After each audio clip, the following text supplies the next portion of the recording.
What's up? It's CJ Harris here with the Motostop Show. We're coming at you again live right here in Jacksonville, Florida. Man, we got to kick this thing off with not the way we wanted to, but unfortunately, bad luck and tragedy has struck again in the state of Florida.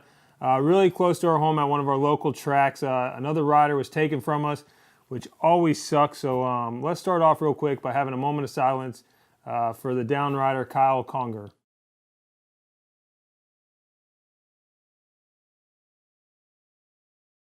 All right, we appreciate you guys taking the time to remember Kyle and everything he's did out there. To give you guys a little bit of update information, if you want to, help out with what's going on, his fiance and his family, he had some young kids out there. They're going to have a memorial ride race day, December 10th at Alma. So if you want to go to Facebook and Famous Racing Team, they'll have some more information right there. Make sure if you guys want to donate, go out there, race, have some fun races. Should be a good time. It's all in good memories of Kyle Conger, number 71. I know he's a big part of the Vet Nation up there in Jacksonville, so those guys are going to miss him, as well as the whole Florida motocross community is going to miss him as well. So rest in peace, Kyle Conger, until we see you on the next side, buddy. All right, so we're going to move on to the Red Bull Straight Rhythm here. Red Bull Straight Rhythm just passed, and first, I want to talk a little bit about it.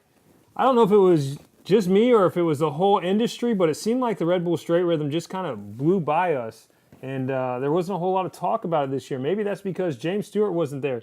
Maybe that's because your defending champion, Ken Roczen, didn't show up. There was some big-name people there, but I think the people that we wanted to see weren't there.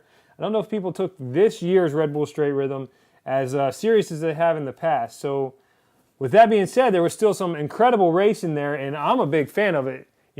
It's all-out drag racing, balls to the walls for about 10, 30 seconds, however long it takes them damn 450s to get down that straight rhythm there. So, we'll run down the list here, and I'll tell you who won, and then we'll take a few looks at the clips. But Ronnie Mack outdoing Trevor Piranha. That's the first, and that's the big news. Breaking news right there. Ronnie Mack out there doing his thing at Red Bull Straight Rhythm, and it was pretty epic. Not only did they do the little race right there between him and Trevor Piranha, but Ronnie at the end of the day says, hey, I want to try to qualify for this thing. And the Red Bull people said, well, if you're fast enough, you can. So he actually qualified 7th and got to go out there and race his 1998 CR 250, hold that thing wide open Ronnie Mack style. Pretty epic. So if you haven't seen that, we don't have that clip on this week's thing. We're going to try to keep it short and sweet, but make sure you Google it and check out Ronnie Mack's clip of the week right there. All right, so in the 250 class on the Red Bull, this is how the bracket racing broke down. Pretty much what they do is they build you a bracket just kind of like they would do during the March Madness. You had Mitchell Oldenburg was facing off against Karam Fitzgerald. That's going to be the first bracket. In the second bracket, you had Kyle Cunningham facing Josh Hill. On the other side of the bracket, you had Jordan Smith facing Ronnie Mack. Shane McElrath facing John Ames. All right. So out of that bracket, this is how it breaks down. Mitchell Oldenburg was going to be your winner, overtaking Karam Fitzgerald. Between Kyle Cunningham and Josh Hill was going to take that win. Now, something very unique that happened out there at the Red Bull Straight Rhythm is going to be Josh Hill on that brand new Alta all-electric bike. It was pretty amazing to see that thing go down. And it's perfect environment. Watch the video. You can't hear this thing coming as you would a normal 250. Very quiet. All you can hear is kind of the chain drive and some electronics twisting in there, but it doesn't have the normal rotating mass as a conventional engine-based, oil-based motorcycle would. So make sure you check out that bike. I know it was a big accomplishment for them to not only, one, qualify, but then advance and beat, not just a no-name, but he actually beat and took out Kyle Cunningham out of the Red Bull Straight Rhythm. So, yeah, that is pretty sick if you ask me. Paired up, you're going to have Mitchell Oldenburg and Josh Hill. The winner is going to be Mitchell Oldenburg out of that. Moving over to the other side of the bracket, you had Jordan Smith, Ronnie Mack. Jordan Smith eliminated Ronnie Mack right there.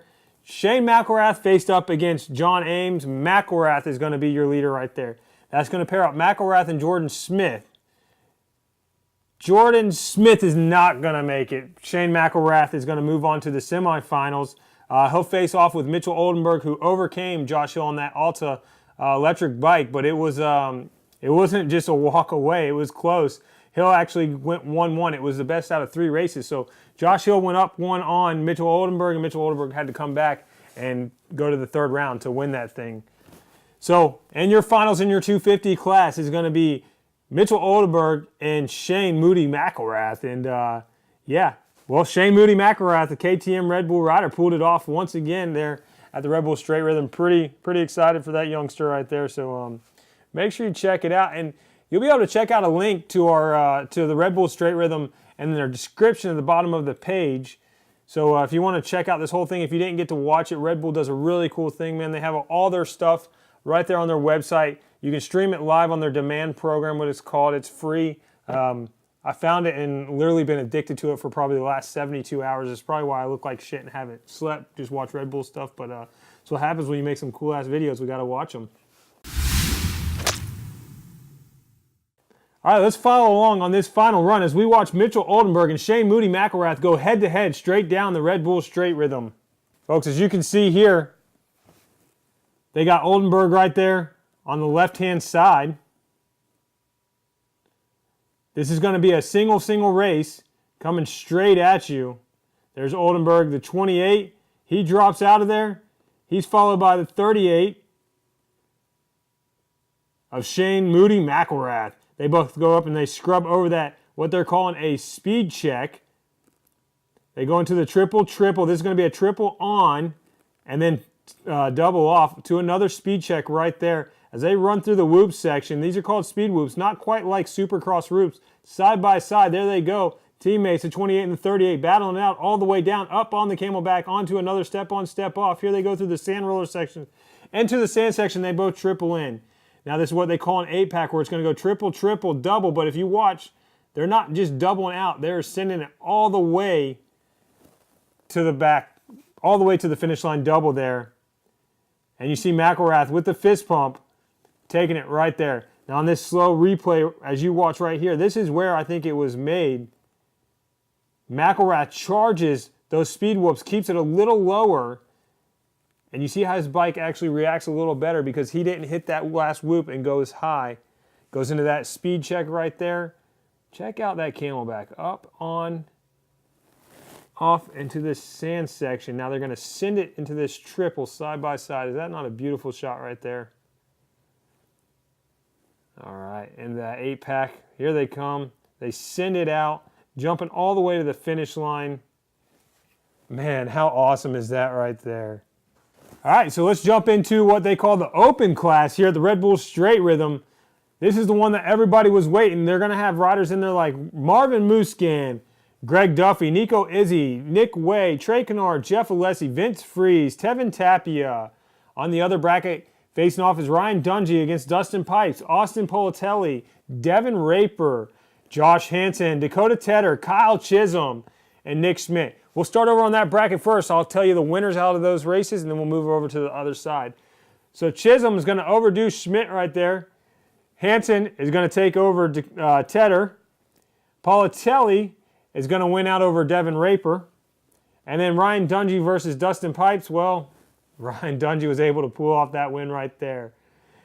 I will tell you guys, Marvin Musquin was the favorite all day long. This dude was on fire. So when he was able to outride Greg Duffy in the straight rhythm was no shocker to me. However, it may be shocker to some other people. But watching his practice times all day long, it was pretty well known that he was going to do well. So Nico Izzy and Nick Way. Nick Way was actually to come out the win with that one. Trey Kennard and Jeff Alessi. Well, Trey Kennard actually eliminated Jeff Alessi. Vince Freeze and Tevin Tapia. Your Moto Concepts rider right there, Vince Freeze, coming off with some great starts, as always, able to outride Tevin Tapia. Now your next bracket breaks down like this. It's going to be Trey Kennard and Vince Freeze. Trey Kennard's going to take over that win right there. Marvin Musquin over Nick Way. You'll see Musquin's going to transfer on right there. On the other, between Dungey and Politelli, Ryan Dungey's going to be your winner. Then you have Josh Hansen and Kyle Chisholm. The 100 of Hanny is going to put it to Chiz and take that semifinal spot right there. So you're going to have Dungey and Hansen. Dungey's going to come out the victor of that one. Marvin Musquin and Trey Kennard and it's going to be Marvin Musquin. So head-to-head going battle, another set of teammates, another set of Red Bull KTM riders. It's going to be Marvin Musquin and Ryan Dungey, who's been friggin' fast all day long. So let's see what these youngsters have as they go head-to-head right here. The best out of two out of 3 runs, this is going to be run number 1 as they get ready to come out of the Red Bull gate right there. Once again, it's only a 2-man gate separated by a big box. So each rider can't see each other. They're working off lights. They're getting ready. You see them getting ready in there. Marvin Musquin's trying to stretch out, get his helmet adjusted. Over to Dungey, multi-time Supercross champion, outdoor champion, but you're talking about a completely different race right now. We're talking about the Red Bull Straight Rhythm, where you don't have to focus on corners. You don't have to focus on the finish. All you got to do is focus on the obstacle in front of you right at the moment. The gates drop, folks. Here they go. They jump down off that Red Bull Straight Rhythm. You see Marvin Musquin out front right now. Musquin all day long, as you see where he just pulled that gap, he's been jumping a little farther than hitting that quad. Dungey, I know he's capable of doing it, not able to do it. And you would think, after losing that much time to Musquin, he would try to get back on it and do it. But even you'll see in the next heat race there, he's not doing it. He's got a lot of time to make up, and he does as he comes over that next speed check. They go up on, come into this sand roller section. He starts to make up some time right here, but just not able to pull off as much time as he's going to need. And Marvin Musquin is going to win the race number 1, probably about 7 bike lengths. I mean, he pretty much dominated Ryan Dungey right there. So what they'll do is they're actually going to ride back down and reload these guys into the gate. Get a quick replay here of them coming over that first speed check into this triple, and this is a triple on. Excuse me, that's going to be the 8-pack right there. That's going to be, no, that was a triple on. Hell, I don't know. It looked different from that angle, but we'll figure it out as we go. I'll tell you one thing. Look at Dungey right there. Perfect body position, riding on the balls of his feet, letting his feet move back and forth. The suspension, the bike move under him as he's going through those sections. That's one thing that I really, truly enjoyed about this, watching this Red Bull Straight Rhythm, and I've watched it multiple times now, is each time as these riders come through here, you can see perfect body technique from these riders. Whether it's how they squeeze the bike with their legs, where they stand up on the balls of their feet, their body position, are they in the attack position?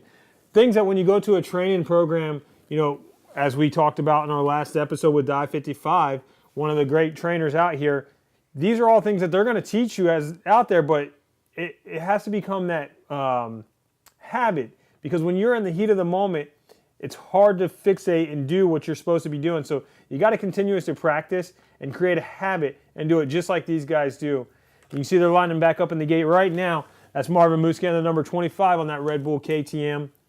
You'll have Ryan Dungey on the other side. Now, what they do at the Red Bull Straight Rhythm, it is the best out of 3 races. So if you win 2, you're done. But you start off whatever gate pick you're in, the next race you're going to switch gates. So if you're on the right side in Moto 1, Moto number 2, you're going to be on the left side.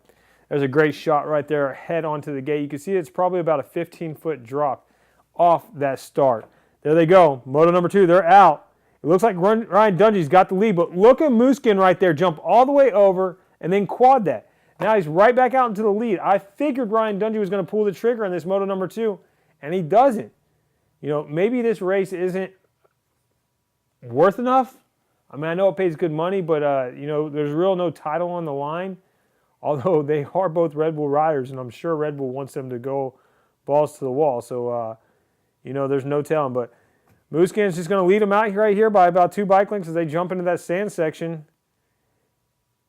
Coming through that last roller section, they both jump into it. It's in a whip. Musquin does a hill clicker over the finish line. And he is your 2016 Red Bull Straight Rhythm champion. So, once again, Red Bull, I mean, I appreciate this event, this race you guys put on, man. I hope everybody else out there does, because, again, I feel like it was a little lackluster this year. Didn't have as much excitement behind it. Is it because James Stewart, Ken Roxon wasn't there? Possibly. You know, I don't know what it was, but something was missing this year. The track was sick. I think the track was built amazing. Great job. I hope we see it next year, but only time to tell. So, yeah. Let's, as we're transitioning here, Why don't you follow along as we watch this quick commercial break? It looks like you're doing great at the track. Are you surprised? Well, that's okay. You may not have seen us, but we definitely saw you.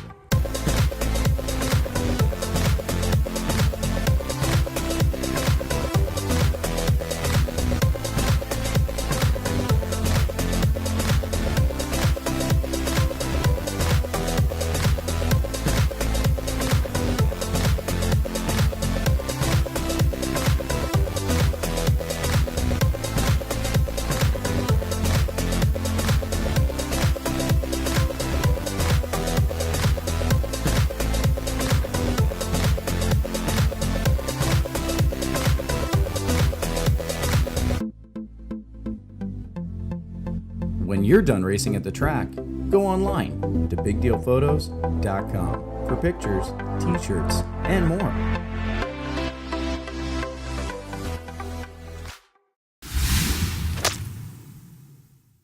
All right, so let's wrap things up, and we're going to talk just a little bit about our local racing here, and it couldn't have been any closer to our home studio in Jacksonville, Florida, the Big Deal Production home site right here.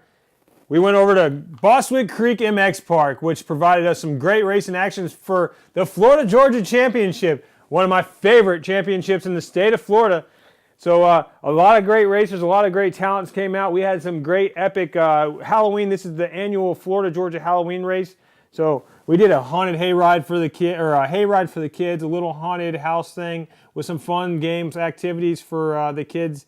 That's provided by the Motostop over there. So we thank each and everybody that helped us doing that. We got to give a shout out to our boy 427, Mr. Trevor Law. Trevor Law, man, I don't know. First of all, the toughest little SOB I've ever seen. He was trying to track down the 171 of the also fast Jared Cannon and washed his front end out on one of the big jumps. Kind of a freak accident, but when he fell down, I guess his clutch lever somehow pinched his finger and pretty much chopped the top of his pinky off. I got to him right away, and so did the medic, and I was just kneeling down with him, talking to him as I was announcing some races, and Trevor said, "Let me see that microphone." I said, "Look, Trevor, can't say nothing nasty. There's a lot of little kids." He goes, "No, I won't." So we talked a little bit about his finger, and the only thing he said, he goes, "Well, I just lost half my finger, but I'll see you guys next week at Waldo Racing." So definitely a tough dude. Hope everything's okay. We got to give a shout out to FL Moto News as well. Tracy Beck had a hard get off in the whoop section. Pretty gnarly bruise she's got on her leg. And I believe a few broken bones in her arm. But the doctor wrapped her cast up where she'll be able to ride and hopefully finish out the series with us. So, yeah, again. And then my boy Brian Sheehan for Team Sheehan and also riding for the Motostop. Brian was in a heated battle out there. And we'll talk a little more about some other stuff besides crashes, but I got to give these guys a shout out. Brian was in a heated battle in the vet class trying to go for it, and there's a jump at the Bostwick Creek MX Park, a really fun, safe jump, about 110-foot tabletop. Brian decides to pull the trigger in the middle of the race, and he jumps about 190 foot. Forgot about the landing. Although he didn't wreck, he came down and pretty hard, and so far what all the doctors think is he's got a little compression fracture or a big compression fracture, something fractured in his back. So he sent me a message today, and he says, "Hey, so we got something else in common. We both broke our backs at Bostwick." So, yeah, we do. So, although we love that place, we had some hard times there, as well as I've had hard times at every damn track I ever raced at, so it doesn't really matter. But, Mr. Sheehan, Brian, I hope you're feeling better. All right, so let's talk about some racing action, man. Got to give Chase Matot a shout-out. The number 57, Too Hot Matot, was on fire at Bostwick. This kid has stepped up his game, and I know he's been searching around trying to find some different trainers and stuff, and they actually just went back to Travis Blackburn MX Schools, which is phenomenal school. He's worked with them before, and I don't know if it's just mental or the comfortability he is with Travis, but you can tell he was a completely different rider this weekend, and he brought home 3 wins, and then actually 2 wins in the second place and dominating in the 65cc class. But putting on a great show on the 85. Jared Cannon, another kid that stepped up in a huge way. The 171, again, Trevor Law was chasing him. But it seemed like nobody had anything for him in that 12 to 14 age class, and I'm going off the top of my head. So Jared Cannon was on fire, as well as there's a bunch of fast riders out there in the B class. The C class was stacked. I know Derek Pixton, the Taco Shack, had a great ride, coming home with some wins. Owen Pixton, just a bunch of riders out there. Dave Freeze and Garrett Cannon. Freeze able to hold off Garrett Cannon there in one of the vet classes and win, and that was an epic battle all the way, all 5 laps or 4 laps they ran out there. And then move over to the Pee Wee track. We had some incredible racing on the Pee Wee track, including one of my co-hosts that wasn't here with me tonight, but Moto Harris out there again at Boswick, one of his favorite tracks, throwing down some laps. You know, he put on the tough competition, and he gave all those people out there a run for his money, coming in 7th or 8th place out of 7th or 8th place. But hey, who's counting anyways? He finished, and that's all that matters, you know. But in the Pee Wee class, there was some friggin' phenomenal racing. You know, I've said it before, something cool about these tracks that have Pee Wee classes, it actually develops and allows racing in a completely different way for these youngsters. You go to some of these big tracks, yeah, it's really cool to see the 50 on the big track, but really all they're doing is they're trying to ride that track. Do you know what it's like when you're trying to put a 10-inch wheel into a 20-inch rut? It doesn't work that well. So when you have these little tracks that are developed and built for Pee Wee riders, you get more epic battles, and actually you'll teach your kid a little more how to race around a track. So, you know, Boswick has one of those tracks available, so we use it for the Pee Wee races, and it lent to some epic, epic battles out there. All the riders from the Frazzinis, Callum Myers, you name it, they were out there. Afton Mann was throwing down some fast line. Again, the Sheehans were out there. The Pee Wee classes were stacked. That was probably the biggest races we had all weekend. So we hope you guys enjoyed this show. You know, my name's CJ Harris. We're just trying to bring you a little bit of entertainment. Always got to give thanks to the Big Doe Production. Make sure you click subscribe, click like. If you like it, make sure you give us a comment. We enjoy reading all the comments everybody you guys do. Have any ideas for shows, let us know. We'll be back probably next week, but for now, my name's CJ Harris. I'm the host that tries to bring you the most. Peace out.